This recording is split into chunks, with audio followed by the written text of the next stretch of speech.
Of course, settle in everyone, because we have a full lineup of chilling tales for you tonight. Every single one of these stories started in the most ordinary of places, a neighborhood yard sale. It just goes to show you never truly know what secrets are hiding in plain sight.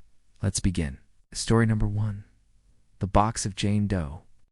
For our first story tonight, I want you to picture a perfectly normal Saturday morning. Sun is out, you've got your list of errands, and you're driving through your neighborhood. It's exactly where our narrator was when a simple hand-painted yard sale sign caught their eye. On a whim, they pulled over. The sale was set up in the front yard of a small, weathered house, nothing special, just the usual collection of tables piled with old clothes, kitchen gadgets, and forgotten trinkets. It was the kind of scene you see 1,000 times, a familiar weekend ritual. But lurking among the mundane was a dark and terrifying secret. As our narrator browsed, their eyes fell upon an old, unlabeled cardboard box tucked away under a table. It was caked in dust, looking like it hadn't seen the light of day in decades. Intrigued, they crouched down and picked it up. It was surprisingly solid, heavy with unspoken history. The lid was taped shut, its edges frayed and soft with age.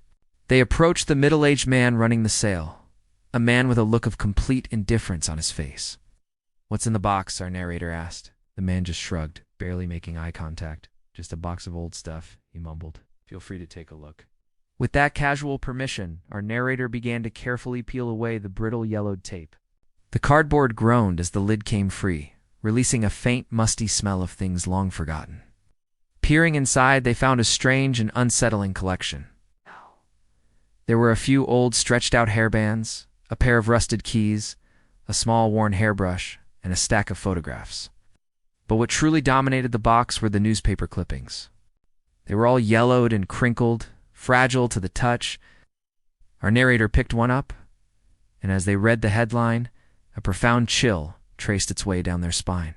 The headline read, "Missing Person, Jane Doe." As they sifted through the box, they realized every single clipping was about the same woman.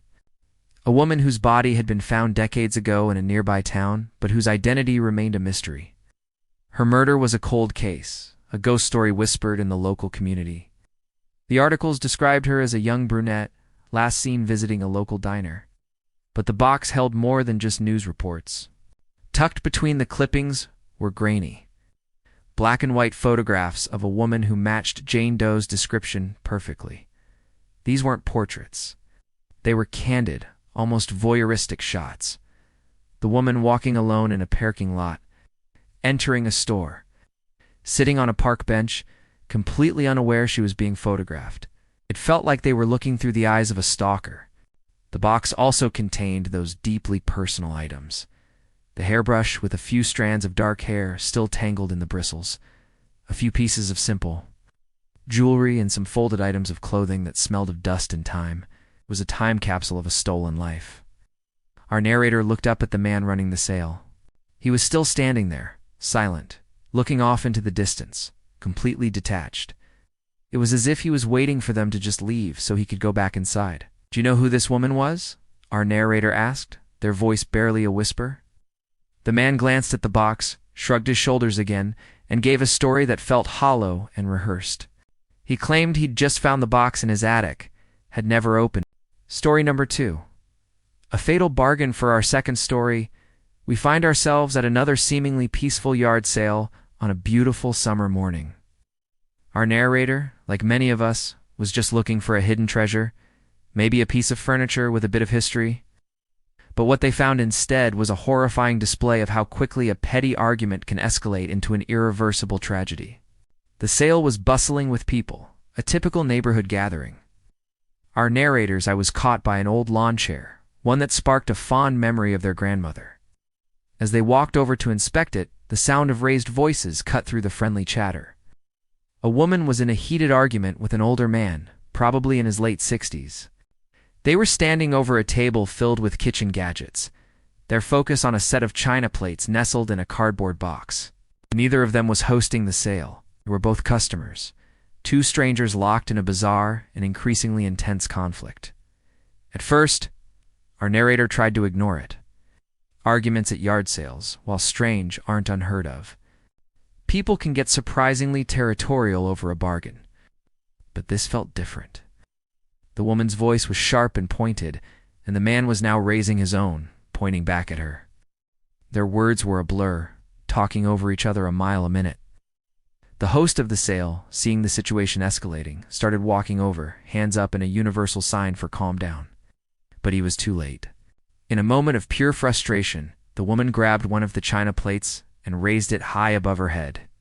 For a split second, everyone probably thought she was going to smash it on the ground, a dramatic, "If I can't have it, no one can" gesture. But the older man reacted instantly. He was a bit taller than her, and he lunged forward, grabbing the plate with both hands, trying to wrestle it from her grip.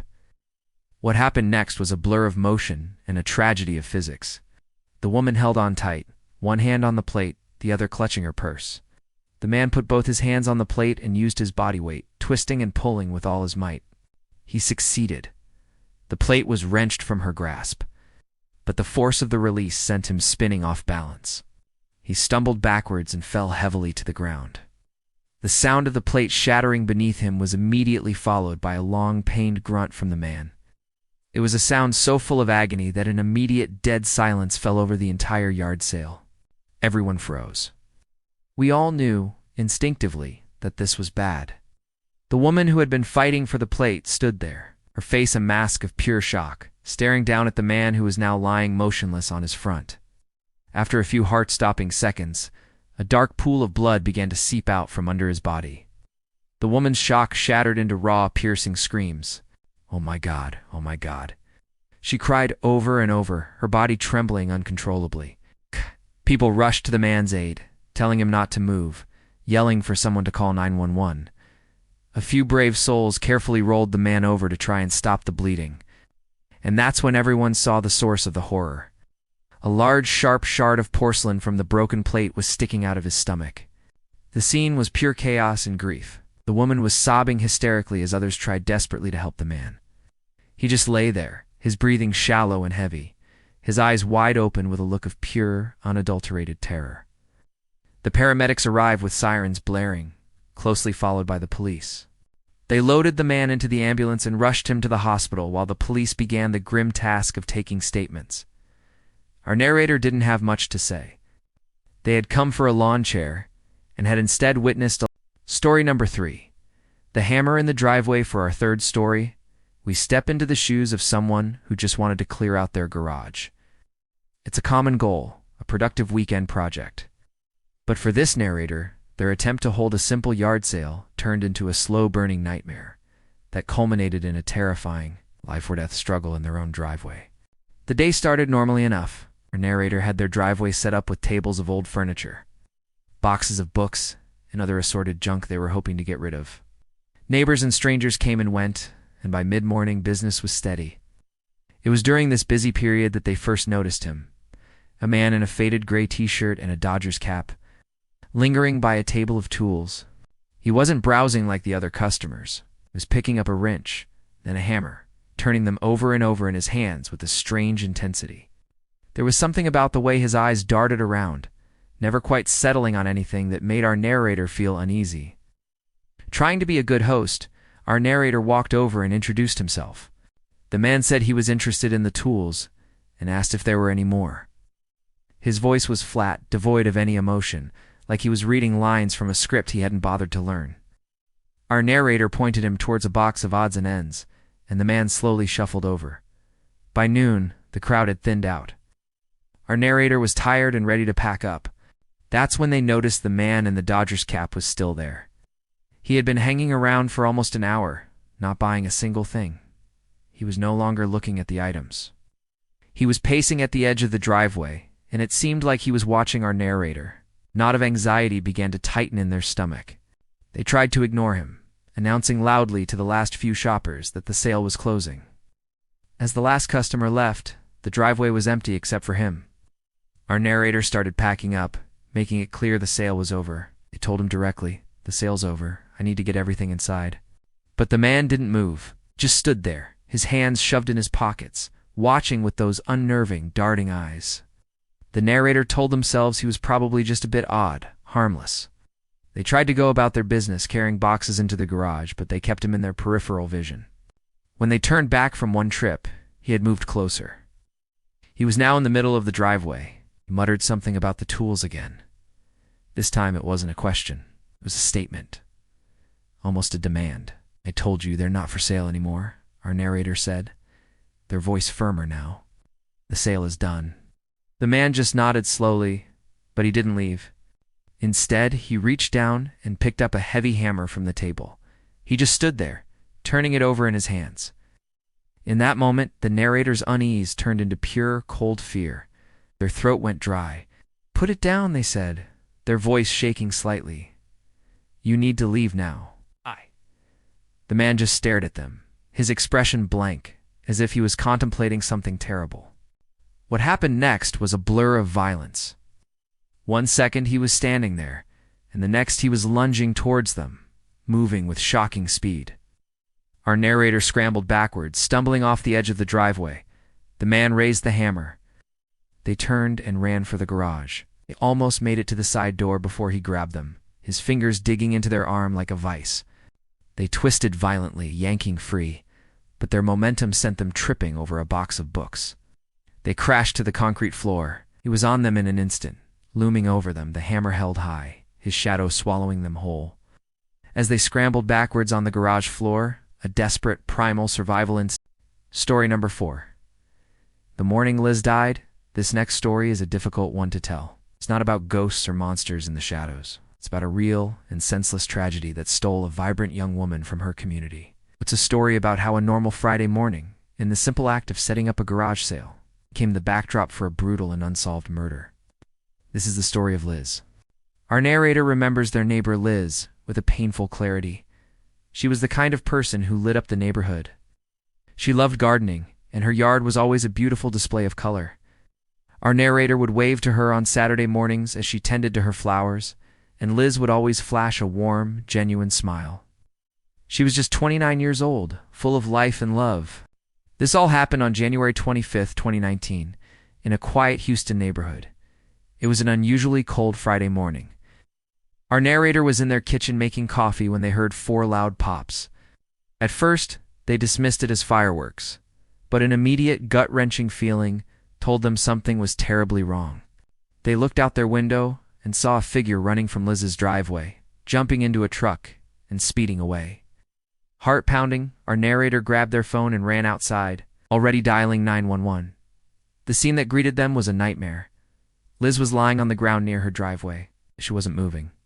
Scattered around her were a small table and a few boxes, the humble beginnings of the garage sale she was setting up. Neighbors began to pour out of their homes, their faces etched with confusion and horror. Paramedics arrived quickly, working frantically on Liz, but it was clear the situation was grave. Later at the hospital, Liz passed away. The police investigation revealed the chillingly swift and brutal nature of the crime. Liz had been shot at close range by someone who simply walked up to her. A neighbor's security camera caught a portion of the attack. The grainy footage showed a person getting out of a black Nissan Frontier, walking directly up to Liz, shooting her and then calmly driving away. The entire horrific event took only a few seconds. The community was shattered. Liz and her husband, Sergio, were high school sweethearts and deeply loved by everyone who knew them. They were a fun-loving couple who shared a passion for things like Star Wars and Harry Potter. The garage sale that morning wasn't just to clear out clutter. It was to raise money for a special trip to Universal Studios to celebrate their upcoming 5th wedding anniversary. This detail made the senselessness of her death almost unbearable. In the aftermath, a palpable fear settled over the neighborhood. People were sad, scared, and desperate for answers. Who could do something like this? Was it a targeted attack by someone she knew? Or was it a completely random act of violence? The police interviewed everyone and released the security footage of the suspect and the truck, but no solid leads emerged. No one recognized the person or the vehicle. For our narrator, the grief was compounded by a heavy weight of guilt. They were haunted by the what-ifs. Could I have seen more? Could I have gotten a license plate? Could I have done something to help? The empty driveway at Liz's house became a constant, painful reminder of the life that had been so violently stolen. Sergio, understandably, couldn't bear to stay in the house filled with so many memories. He moved out a few months later, and a new family moved in. But for the narrator and many others, it will always be Liz's home. Years have passed, and Liz's murder remains unsolved. The news will occasionally re-air the story. A reward for information has grown, but the person who took her life is still out there, free. The anger and frustration in the community are still raw. Our narrator, trying to channel their grief into action, joined a local group that helps with unsolved cases, handing out flyers and trying to keep Liz's memory alive. Every year on the anniversary of her death, our narrator leaves yellow rosés, her favorite color, at the end of her driveway. Other neighbors do the same. It's a quiet, solemn ritual, a small way to show that she is not and will never be forgotten. It's a heartbreaking story with no resolution, a testament to the devastating impact of a single violent act. It's a reminder that behind every unsolved case is a network of broken hearts, a community left to wonder, and a family that will never get the justice they so desperately deserve.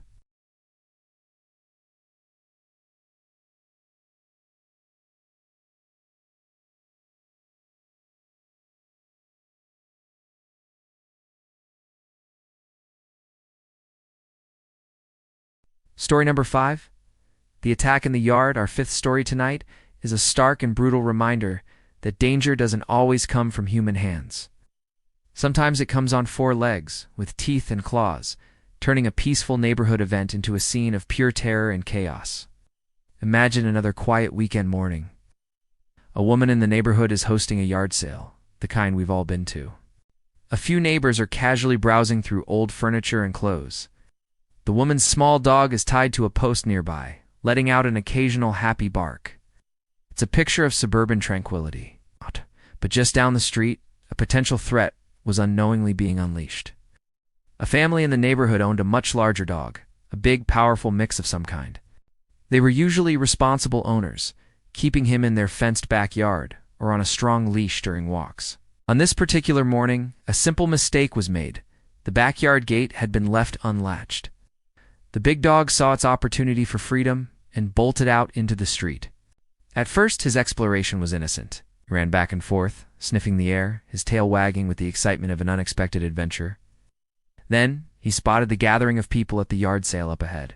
His curiosity piqued. He trotted towards them. But as he got closer, something in his demeanor shifted. The playful energy curdled into something tense and aggressive. His barks grew louder, deeper, and more menacing. His eyes locked onto the crowd, and he charged. Panic erupted. People saw this large, aggressive dog barreling towards them and immediately started to back away. A little boy, startled, dropped the toy he was holding and screamed as he ran to his mother. The dog, now completely fixated, ignored the screams. It leaped onto one of the sale tables with incredible force, sending a stack of books flying and smashing a collection of glass figurines to the ground. The woman hosting the sale shouted, "Get away! Go on, get." But the dog was deaf to her commands. It snatched a stuffed animal from the table and began tearing it apart with a frightening ferocity. Then, its attention snapped to the little dog tied to the post, which was barking in a mixture of fear and defiance. The big dog barked back, a low, guttural sound, and then it lunged. The woman screamed and reacted with lightning speed, scooping her small dog into her arms just in the nick of time. But she was now the target. The big dog began to circle her, its teeth bared, trapping her. She yelled for help as the remaining crowd scattered in terror. It was then that a man who had been browsing tried to be a hero. He stepped forward, yelling at the dog, placing himself between the animal and the terrified woman holding her pet. He was trying to de-escalate, to create a barrier. But the dog's aggression was absolute. It turned on the man in an instant. It lunged and sank its teeth deep into his leg. The man cried out in searing pain, trying to kick the dog away, but it held on with terrifying strength. He fell to the ground, the dog still latched onto him. People were screaming. Another man grabbed a folding chair and threw it at the dog, but it barely flinched. The dog finally released the man's leg, only to immediately jump onto his chest, scratching and clawing as the man desperately used his arms to shield his face and head. His yells for help were desperate and raw. Just as it seemed the attack would turn fatal, the dog's owner came sprinting down the street. Outing the dog's name. His voice filled with panic. Hearing its owner, the dog finally broke off the attack.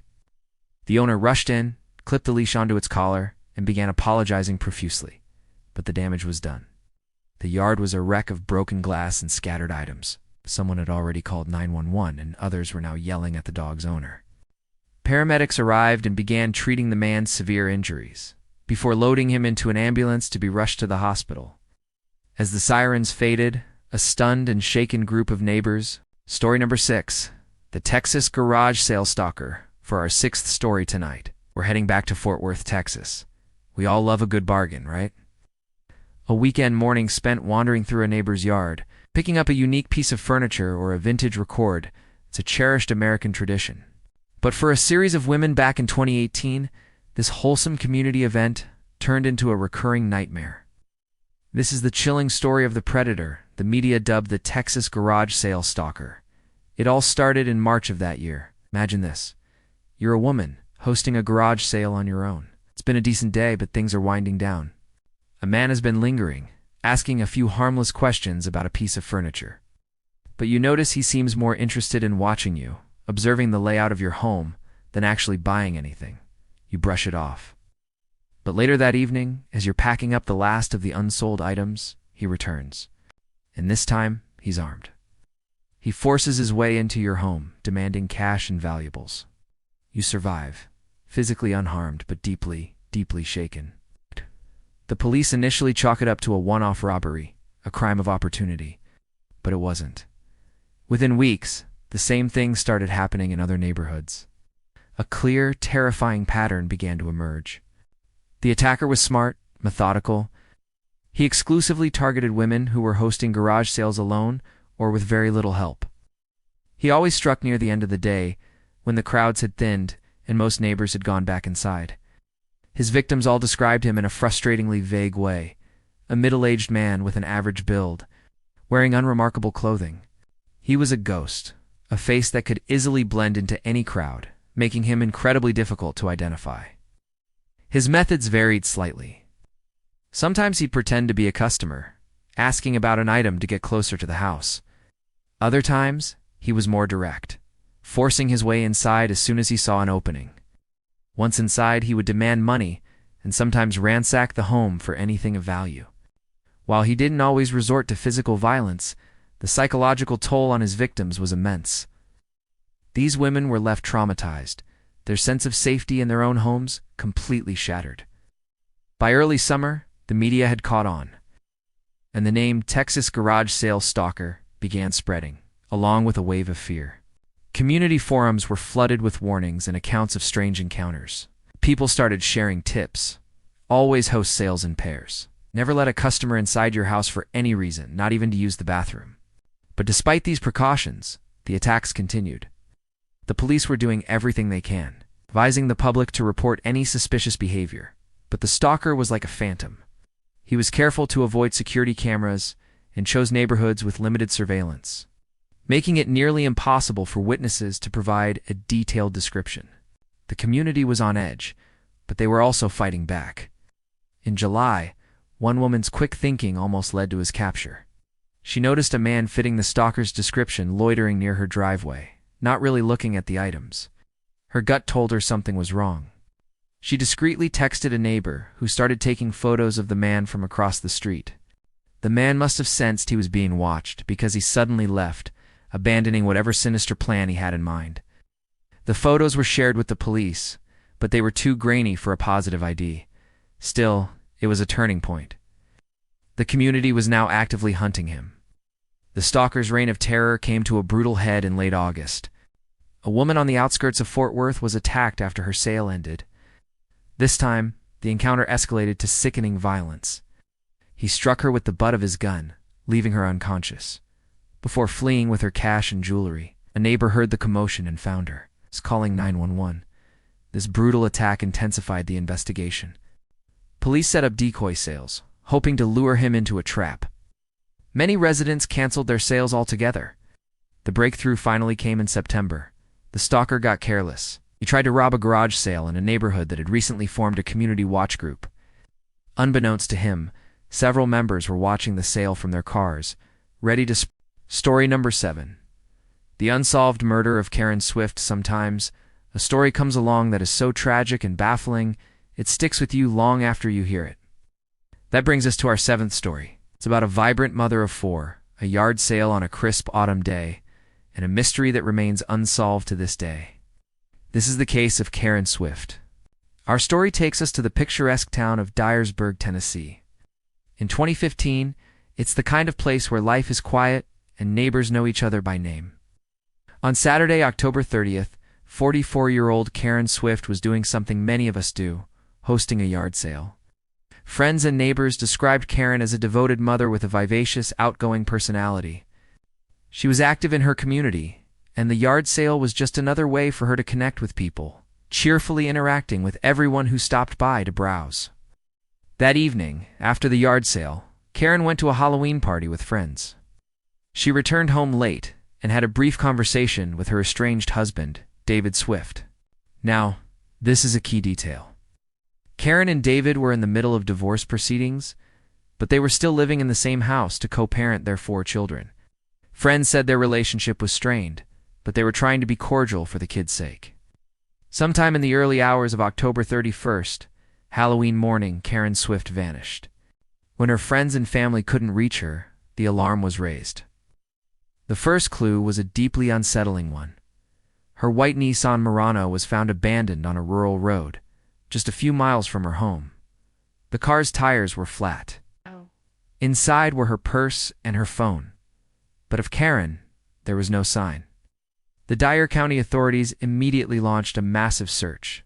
Volunteers, friends, and family combed through the dense woods, fields, and waterways surrounding the area, their hope dwindling with each passing day. The community was gripped with fear. What could have happened to her? The theories were swirling. Was she abducted by a stranger she met at the yard sale? Was her estranged husband involved? Or was this the work of a random predator? The case took a devastating turn on December 10th. Karen's decomposed body was discovered in a wooded area near a cemetery, less than 3 miles from her home. Her remains had been deliberately concealed under foliage. An autopsy revealed the cause of death: blunt force trauma to the head. The community's worst fears were realized. Karen Swift had been murdered. But this confirmation only opened up a whole new, horrifying chapter. Who did this to her, and why? Investigators had a complex puzzle on their hands. Karen's life was in a state of transition. She had filed for divorce from David, citing irreconcilable differences, friends said. She was looking forward to a fresh start. The divorce was reportedly contentious, and David's behavior naturally came under intense scrutiny. Friends of Karen told police that she had expressed fear of David in the weeks leading up to her death, and there were rumors of past domestic disputes. Of course, the yard sale itself was also a focus. A public event like that brings all sorts of strangers to your home. Investigators considered the possibility that her killer was someone who attended the sale, someone who used that opportunity to target her. But despite their efforts, no concrete evidence ever linked a yard sale attendee to the crime. As the investigation continued, David Swift remained a person of interest, though he publicly denied any involvement and cooperated with the investigation. The cloud of suspicion never fully dissipated. His strained relationship with Karen and his presence at the house on the night she disappeared were hard facts to ignore. However, without enough evidence, authorities could not charge him with any crime. Other theories were explored. Could it have been a stranger who abducted her after her car broke down? The flat tires certainly suggested she may have been forced to stop. Or was it someone she knew from her social circles or online activities? But every lead seemed to go cold. Months turned into years, and the investigation into Karen Swift's murder stalled. Her family and friends were left in an agonizing limbo, desperate for answers that never came.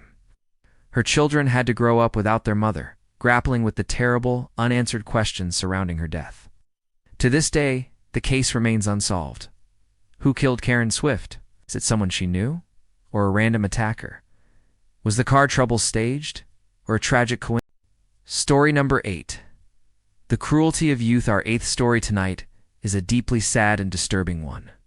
It's not about a mystery or a stalker, but about a senseless act of cruelty that highlights a dark and ugly side of human nature.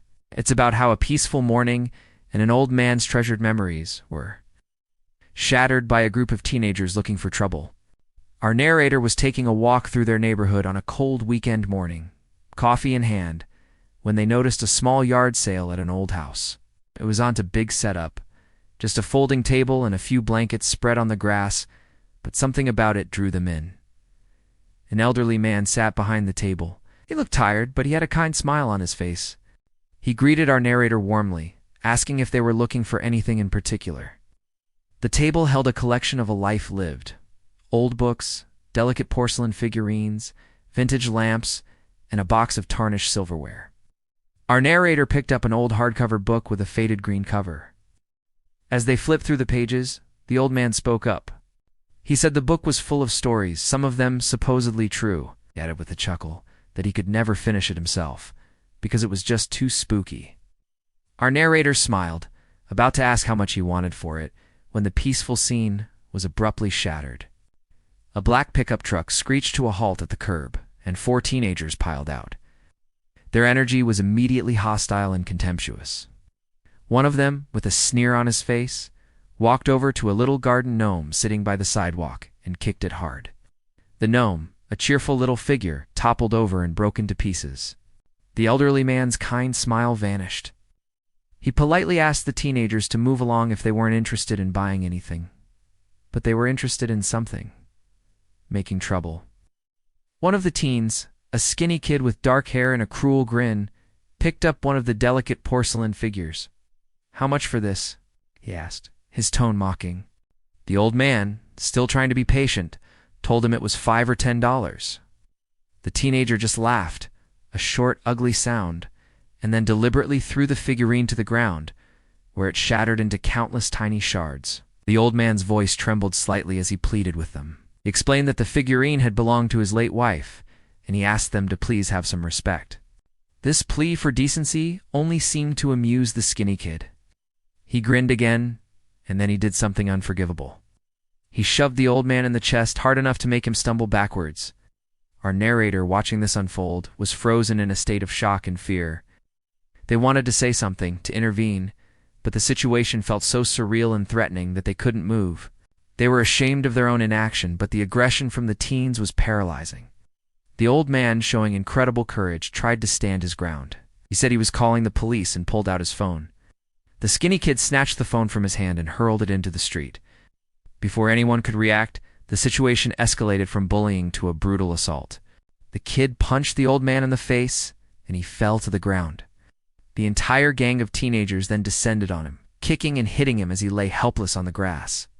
The few other people at the sale, including our narrator, just stood there, frozen in horror, watching this vicious attack unfold. All our narrator could do was clutch the spooky book in their hands and watch this sweet old man be beaten. Finally, after what felt like an eternity, the distant wail of a siren could be heard. Someone must have called the police. The teenagers heard it too, and they scrambled back into their truck and sped off, leaving a scene of destruction and pain behind them. The old man lay on the ground, bleeding and bruised.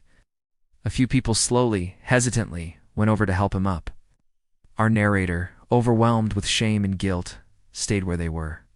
When the police arrived, they took statements. Our narrator handed the book back to the old man, who was now sitting on his porch with an ice pack pressed to his swollen face. The old man looked at them, and with a sad, tired voice, told them to just keep the book. That night, our narrator had a nightmare about the yard sale. But in the dream, the teenagers weren't just breaking things. They were breaking him. And the old man just stood by, smiling, letting it happen. It was a haunting, twisted reflection of their own perceived failure to act. A story that serves as a painful reminder of the bystander effect and the devastating impact of casual, thoughtless cruelty.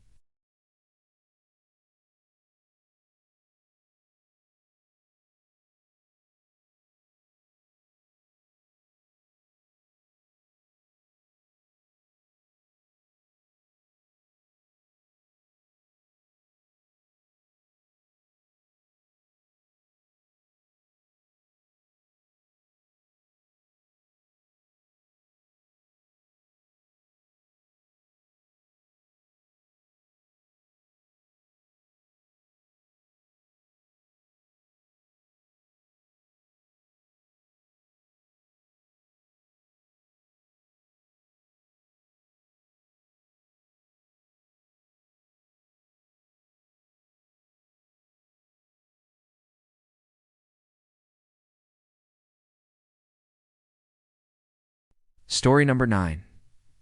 The radioactive box for our 9th story. We re-diving into a tale that sounds like it has strayed out of a Cold War-era thriller. It's a story about a hidden danger, a mysterious object found at a yard sale that could have had catastrophic consequences. It proves that sometimes the most dangerous things come in the most unassuming packages. Our narrator was doing what many of us do on a weekend, hopping from one yard sale to another, just looking for something interesting. After visiting a few, they were about to head home, when they spotted an old metal box tucked away under a table at the last sale. It had a certain mysterious appeal. They asked the woman running the sale how much she wanted for it. She explained that the box had belonged to her uncle, and that she had absolutely no idea what was inside. After a moment's thought, she shrugged and said, $5? Our narrator happily paid the small price and carried the box to their car. As they held it, they thought they felt a slight, strange vibration, a sort of low hum coming from within. They dismissed it as their imagination, their excitement to open their new treasure getting the better of them.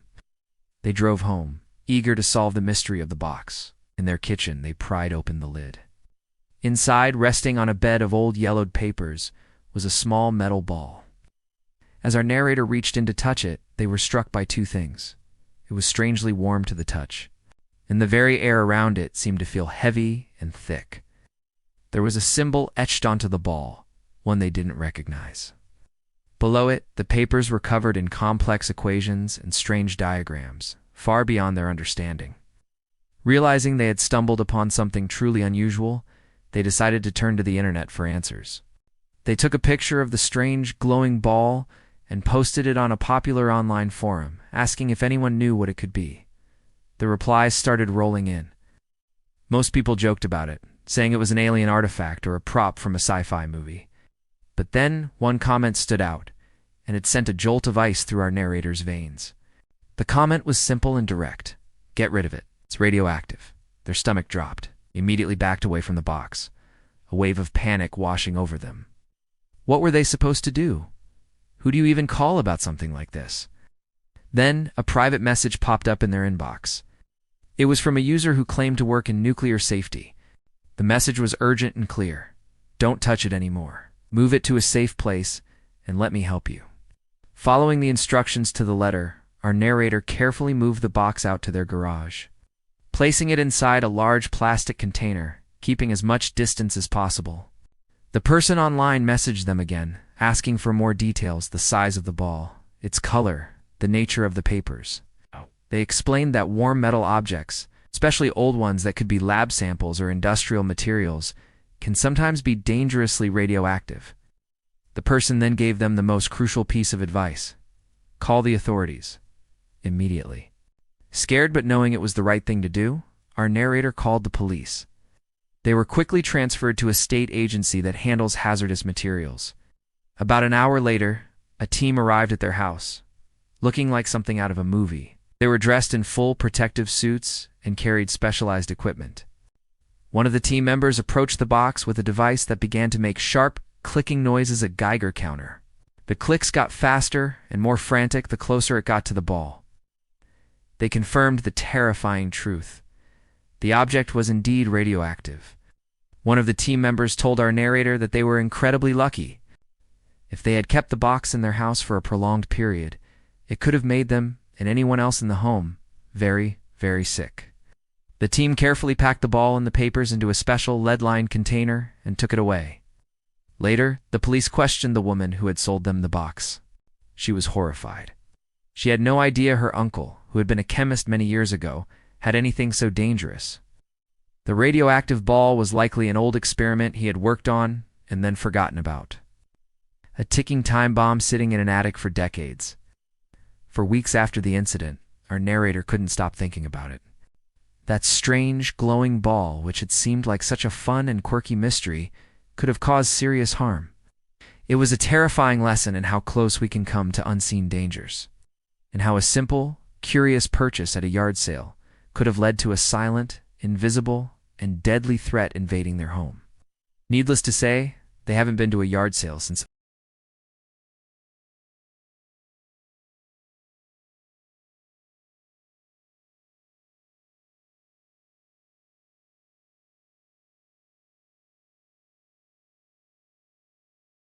Story number 10. The unraveling this next story is one of the most complex and terrifying we've ever featured. It's a modern-day horror story about how a minor confrontation can escalate into a full-blown campaign of harassment, vandalism, and violence, all orchestrated from the shadowy corners of the internet.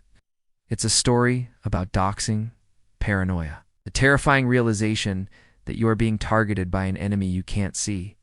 Our narrator's ordeal began on a completely normal Wednesday morning in New York City in 2013.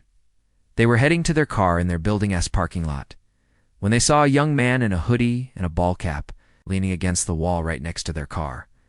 The guy was just staring at them. Trying to be cautious but not confrontational, our narrator walked up and asked, "Can I help you?" The guy, without missing a beat, grinned and replied with a bizarre and menacing line, "Can't nobody help you, homie." Our narrator dismissed him as a smartass, got in their car, and drove to work. The encounter was strange, but they soon forgot about it. That evening, as they pulled back into their apartment building, they noticed no signs of a break-in and figured the guy was just a weirdo. But when they got up to their apartment and turned down the corridor, they were met with a horrific sight and an even more horrific smell. Someone had smeared liquid diarrhea all over their front door. It was a disgusting, targeted act of vandalism. They called an emergency cleaning company and then contacted their building's management to get the security footage. After the door was cleaned, they sat down at their laptop and started sifting through the video. In the early afternoon, the camera caught a figure approaching their apartment. It was a man, also in a hoodie and ball cap. But this one was wearing a fluorescent vest and carrying a package, disguised as a delivery driver. He walked right up to our narrator's door, put the package down, dropped his pants, and committed the vile act. Then he calmly pulled his pants up and walked out. What was even weirder was that our narrator was 90% sure it was the same guy from the parking lot. He was taller, broader. It seemed they were being targeted by a group. The police were unhelpful, even suggesting it might be a friend playing a prank. The very next morning, the harassment escalated dramatically. Our narrator went down to the parking lot to find their car had been almost completely destroyed overnight, windows smashed, tires slashed, the works. They called the police again, but with the perpetrators' faces covered, there was little to be done. At this point, our narrator was terrified. The attackers knew where they lived and were clearly escalating their campaign. Fearing for their safety, they booked a room at a nearby hotel. It seemed impossible that this was all happening because of that one minor confrontation. How did the pooper know which apartment was theirs? It was one thing to target their car, but another to know their exact door number. Oh, they felt like they were being hunted. A few days later, staying at the hotel, they decided to quickly stop by their apartment to pick up a few things. When they got to their floor, they found their apartment door hanging off its hinges, completely broken in. Inside was a scene of utter devastation. Their shower glass was smashed, the bed frame was destroyed, their TV and laptop were obliterated, and all their dishes were shattered on the floor. But the most hurtful and cruel act of all, their fish tank had been smashed, and all their pet fish were dead on the floor. This was no longer just harassment. It was a violent home invasion. They were back in the hotel room, devastated and faced with a terrifying reality. Had to call the cops for the third time in as many days, and they knew they could never live in that apartment again. The security footage showed a different group of people this time, dressed in all black with face masks and gloves, looking like professionals. The mystery was maddening. Who were these people? And why were they doing this? The escalation didn't stop. A few days later, while walking to their office, someone on the street yelled their name. They turned, expecting to see a friend, but it was a total stranger. The stranger jogged up to them, and without a word, punched them square in the face, sending them and their street food tumbling to the ground. The attacker then ran off, shouting, "You suck, dude." Now they knew they weren't safe anywhere. The attackers could somehow track them. The breakthrough and the key to this entire nightmare came from a mysterious phone call. A few nights later, in a different hotel, our narrator received a call from a private number. The man on the other end, who called himself Odin, was a white hat hacker. He told our narrator that he had found their personal information: name, old address, photos, employment history posted on a website on the dark web called Doxpin. The post was an elaborate and vicious lie, falsely accusing our narrator of being a convicted child predator who was trying to start a new life. Story number 11. A glimpse into the abyss for our final story tonight. We are leaving the world of physical yard sales and venturing into the darkest corners of the digital world. This story is about a journey that started with academic curiosity and ended with a horrifying glimpse into the abyss of human depravity. It's a cautionary tale about the dark web and the terrifying things that can fester in the shadows of anonymity. Our narrator was a university student studying cybersecurity. The subject of the dark web came up in a seminar, and they were immediately fascinated. It seemed like a mythical, hidden corner of the internet, and they wanted to understand the technology and its purpose, not just the sensationalized horror stories. Accessing it was surprisingly easy. They downloaded the Tor browser, which anonymizes online activity, and used a VPN for an extra layer of security. At first, their explorations were relatively harmless. They found forums dedicated to online privacy, guides for journalists and activists in oppressive countries who needed to communicate securely, and communities of people who simply valued their digital freedom. It was a fascinating and at times even wholesome landscape. But as they dug deeper, they started to come across the darker elements. They found a small but vocal community of users who believed they were victims of something called gang stalking. This is the belief that a person is being systematically harassed, surveilled, and intimidated by a large coordinated group. While organized harassment can happen, most psychiatric professionals attribute these beliefs to severe paranoia and anxiety. On these forums, our narrator saw lives that had completely fallen apart. People fed each other's delusions, interpreting everyday occurrences as proof of the conspiracy against them. It was a sad, disturbing look into a world of shared psychosis. But the narrator's curiosity pushed them further. They began to hear whispers and rumors of the dark web's most infamous legend, Red Rooms. These were said to be pay-to-view, live-streamed events where unspeakable acts, including torture and murder, were performed on camera for a paying audience. At first, our narrator dismissed them as urban legends, technically impossible to pull off on the Tor network. But the rumors were persistent and disturbingly detailed. Their search for the truth about Red Rooms became an obsession. They navigated through layers of cryptic forums and hidden directories, following faint trails of coded language. The deeper they went, the darker the atmosphere became. They found sites with ominous names and stark black and white pages filled with unsettling links. Many required passwords or cryptocurrency payments to proceed. They found threads where users claimed to have attended these events, scribing encrypted invitations and exorbitant Bitcoin fees for fleeting access to the streams. It was all surreal, yet disturbingly plausible. They never found definitive proof, but the search itself was chilling. The very idea that people were not only imagining these things but actively seeking them out was horrifying. And then, one night, the search ended. After weeks of chasing ghosts, a new thread appeared on one of the darkest forums. It was posted by someone claiming to have access to a real Red Room. The post was sparse. A brief description, a heavily encrypted link, and a demand for a significant payment in Bitcoin. Every instinct screamed at our narrator to stop, to close the browser, and walk away forever. But the curiosity, the academic drive to know the truth was too strong. They transferred the Bitcoin, their chest tightening as they watched the money leave their wallet. The link took them to a blank page with a countdown timer. When the timer hit 0, the screen flickered to life. A grainy video feed appeared. The room was stark, clinical, and lit by harsh fluorescent lights. A man in a lab coat stood in the center, surrounded by cobbled-together medical monitors, steel tables, and an array of tools whose purposes were too terrible to contemplate. The camera panned to a figure strapped to one of the tables. The person was conscious, their face contorted in pure terror. Their muffled cries audible even through their gag and the poor audio quality. A chat panel beside the video feed exploded with activity. Anonymous viewers typed messages, urging the host to proceed, making specific, depraved requests. They treated the person on the table not as a human being, but as an object, a spectacle for their consumption.